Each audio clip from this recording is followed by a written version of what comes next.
6 tips aplikatif memulai bisnis online dari nol. Halo.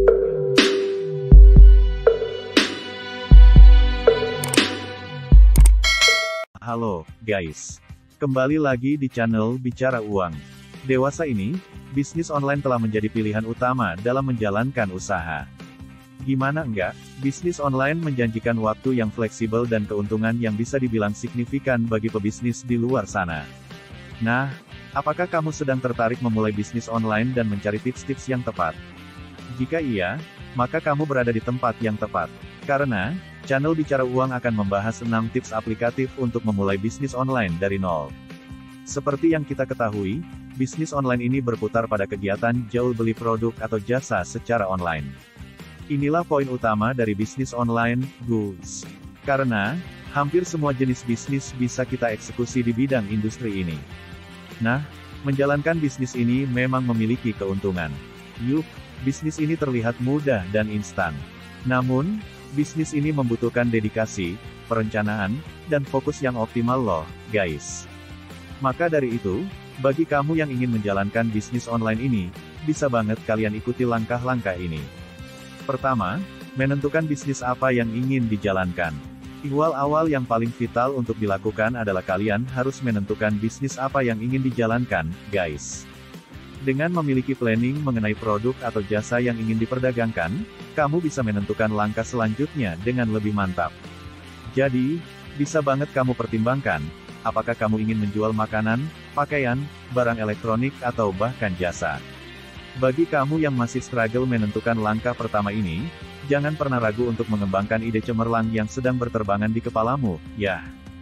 Nah, perlu diingat juga, guys, bahwa ada kalanya langkah pertama ini tidak bisa tereksekusi dengan mudah.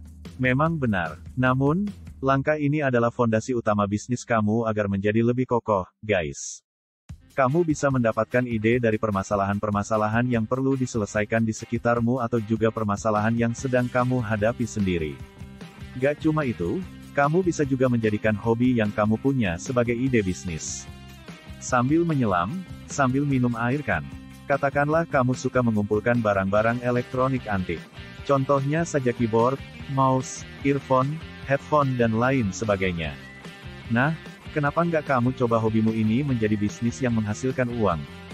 Yaitu menjual barang-barang tersebut. Namun, berbeda ceritanya jika kamu ingin menjual jasa kamu. Kamu bisa mempertimbangkan diri menjadi seorang freelancer.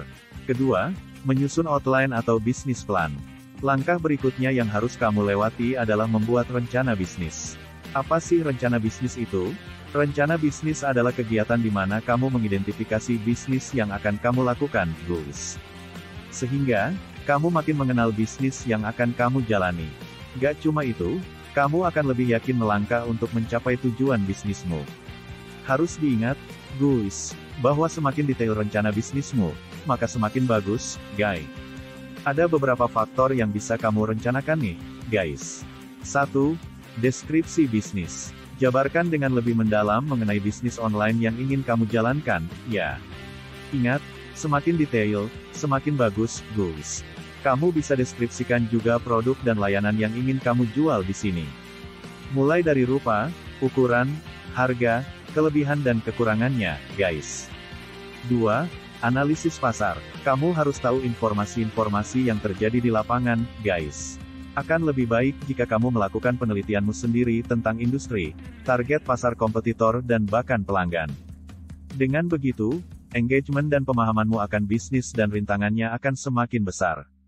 Jangan salah, guys. Hal ini akan berpengaruh penting pada kualitas bisnismu, loh. 3. Rencana pemasaran. Kamu harus pertimbangkan juga strategi promosi yang paling suitable untuk memperkenalkan bisnismu, guys. Karena, tidak semua promosi itu cocok untuk setiap produk. Secara umum, bisa kamu pertimbangkan untuk menggunakan media sosial, endorsement oleh para influencer dan lain sebagainya. 4. Rencana operasi, logistik dan keuangan. Ingat, guys, kamu tidak boleh meninggalkan detil-detil kecil seperti pemilihan vendor atau supplier yang cocok. Tak hanya itu, rincian keuangan yang kamu buat juga akan mempengaruhi modal dan biaya produksi, loh. Jadi, selalu catat detil-detil kecil ini. 3. Riset pasar. Seperti yang telah kita bahas sedikit, guys. Kamu harus punya informasi akurat mengenai medan tempurmu di bisnis yang kamu geluti. Melalui riset pasar, kamu bisa memiliki pemahaman lebih mengenai produkmu sendiri, pasar dan calon pelanggan. Jika kamu kebingungan untuk memulai riset pasar ini, kamu bisa mulai dari mencari produk serupa yang dijual bebas oleh kompetitormu. Carilah berbagai kelebihan dan kekurangannya, seperti harga, cara pelayanan, bentuk dan marketing. Lalu ciptakankah kelebihan yang unik dalam bisnis yang kamu tawarkan, guys? Kegiatan ini akan membuat kamu mudah menciptakan peluangmu sendiri dalam bisnis yang sedang kamu tekuni. Jika rajin dan beruntung, kamu bisa juga mengembangkan bisnis dan produk yang lebih baik, loh. 4. Menentukan target calon konsumen. Setelah melakukan riset pasar, kamu juga harus mengetahui dengan baik pelanggan yang mungkin akan menggunakan produk dan jasamu, guys. Sederhananya, jika kamu tahu siapa yang tertarik membeli produkmu, maka kegiatan selanjutnya seperti penentuan harga, pelayanan dan strategi akan lebih mudah. Ada dua cara untuk kita menentukan segmentasi pelanggan, guys. Pertama adalah mengelompokkan pelanggan berdasar demografi. Tentukan usia, gender, pekerjaan dan pendapatan pelanggan yang kira-kira akan menjadi konsumenmu, guys. Kedua, pengelompokan pelanggan bersadar psikografi agar segmentasi pelangganmu ini lebih detail dan akurat, guys. Yakni gaya hidup, status sosial kemudian hobi yang sedang mereka sukai. Dua cara ini bisa banget mengembangkan bisnismu loh, guys. Jadi, jangan lupakan detail kecil ini, ya. 5. Menentukan platform yang paling tepat untuk berjualan.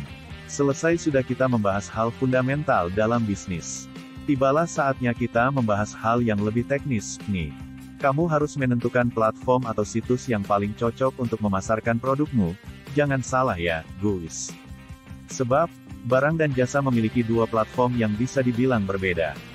Contohnya, jika kamu menjual produk, maka lebih tepat untuk menggunakan marketplace dan e-commerce. Sementara, jika kamu fokus pada produk jasa, akan lebih optimal untuk menggunakan media sosial. Karena, komunikasi dengan calon pelanggan akan lebih efektif dan efisien. Kamu juga harus memaksimalkan fitur-fitur yang ada dalam marketplace dan social media yang kamu miliki ya, guys. Contohnya seperti video, deskripsi, hingga kolom komentar. Jika kamu memaksimalkan fitur yang ada, kemungkinan besar kamu menjual produkmu dengan lebih efektif. Jika sudah demikian, bisa dipastikan konsumen akan lebih teryakinkan oleh usaha yang kamu tawarkan, guys. 6. Buat website yang bisa diakses oleh calon pelanggan.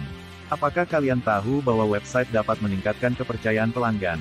Tak hanya itu, website toko juga membuat informasi bisnis lebih terkontrol dan mudah terakses. Calon pelanggan yang dijangkau juga makin luas, dan usaha yang kamu tawarkan jadi lebih mudah dicari di internet. Semua ini akan membuat usahamu makin ekonomis, guys. Jadi, pertimbangkan untuk memiliki website sendiri, ya. Itu tadi 6 cara aplikatif untuk memulai bisnis online mulai dari nol. Jangan pernah ragu untuk memulai ya, kawan. Inilah saat yang tepat untuk memulai bisnis dan memulai hidup baru yang telah kamu impikan. Nah, guys, apakah video ini bermanfaat untukmu? Jika iya, kamu bisa klik tombol like, komen dan subscribe di bawah ini, ya. Jangan sampai ketinggalan info-info bermanfaat lainnya di Bicara Bisnis. Sampai jumpa.